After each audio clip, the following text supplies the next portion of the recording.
So the final finalist of PQ4 is a show called Ear Hustle. And it's hidden stories of life inside prison told and produced from the perspective of those who live it. And sort of the representing producer here is Nigel Poor. Please come up, Nigel Poor.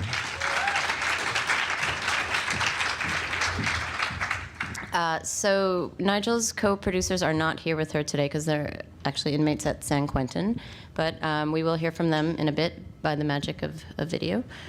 So one thing I wanted to say about Nigel's submission was that we mentioned earlier that some donors got involved in the reviewing, and these are like super Radiotopia fans who feel very invested in the network enough to help us shape the future of it.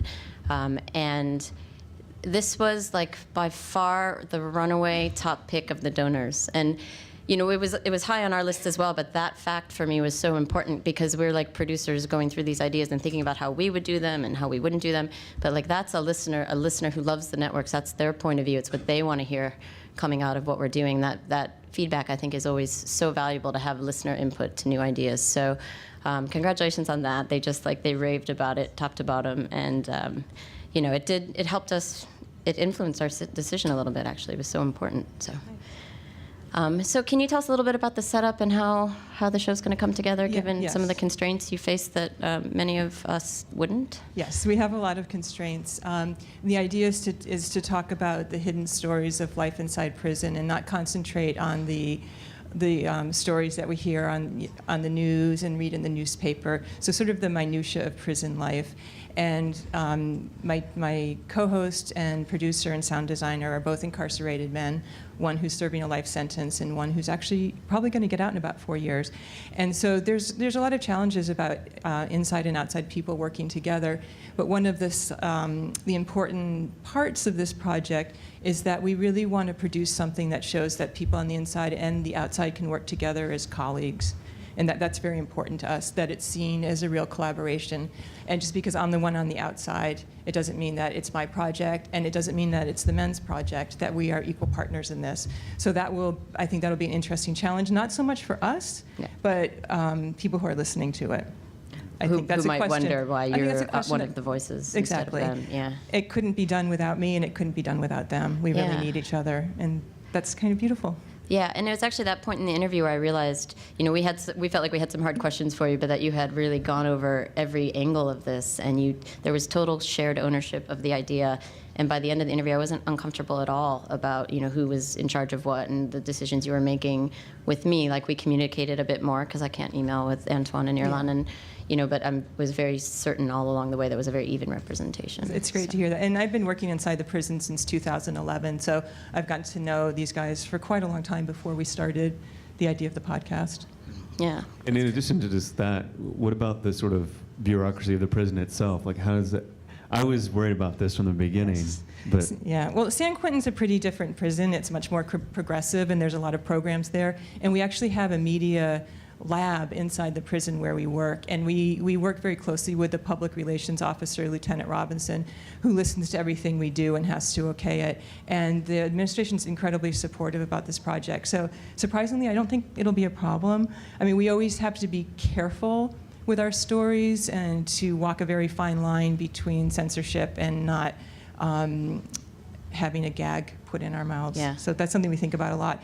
And so I always have to rely on Irlan and Antoine to be the ones to say, this is something we can't do because there may be repercussions that don't have to deal with the administration, but have to do with living inside of a prison. So we have to be careful about how we talk about people and what they may or may not be up to, I guess is a way to say it. Yeah, and is there any idea that's come up that you've been asked to put aside? I really wanted to do a story about the hidden economy of prisons and how contraband comes in and out. There's just no way we could do that, but it's a fascinating story. Yeah. So someday, maybe when they're all out, we could tell it, but I don't want to get put in there, that's the thing. So we'll hear from them in a second, but one last question. During the interview, you told a couple of moments that you had formed ideas around for episodes, and I wonder if you could just share one of those with the audience.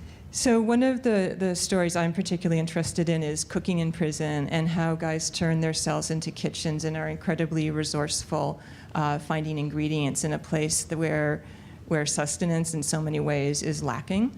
So we're going to be looking into that. We're doing a story about ministering on death row and what that's like to be sharing the good word, I guess, with men who are condemned. We're working on another story about the N-word and how that's used inside prison by different races.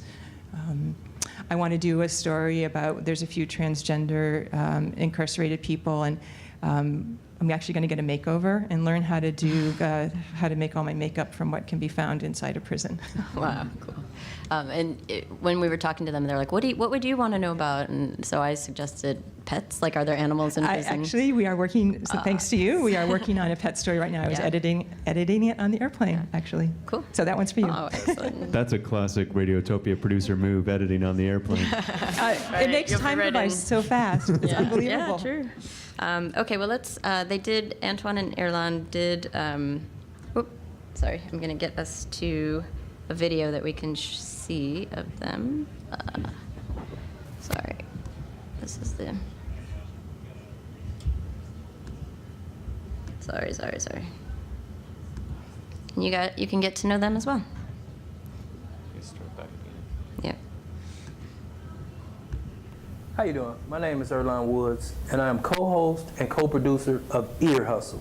My name is Antoine Williams, and I'm the sound designer for Ear Hustle. First, we'd like to thank Radiotopia for selecting us as the top 4 finalists. Are we the fourth? Or we could have been the third. Anyways, If we in 1 through 4, we in. but they say we're in the top 4. Don't be like, we're the fourth.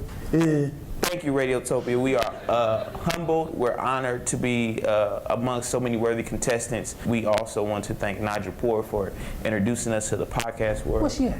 Where's Nigel? There she go.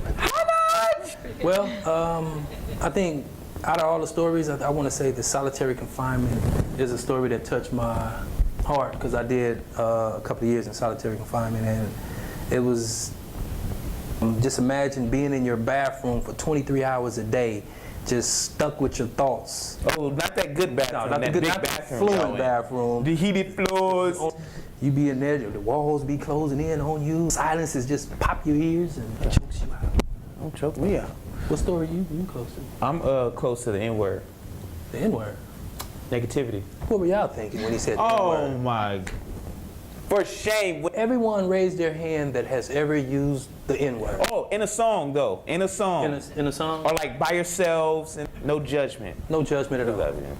But we supposed to be telling honest stories, and you guys are fibbing. I come from a younger generation, and the culture that I grew up in, we use that word as a term of endearment. But there's a lot of older people that it still has a negative sting to it. Right, so right. we're gonna look to see how those different generations and all those different parties come together and hash this out. So, with that said, we'd like to say again, we appreciate being in the presence of all y'all. Thank you again. And enjoy Julie, Nigel Poole. Nigel. Julie Shapiro. High five, Nigel. Indeed. You rock.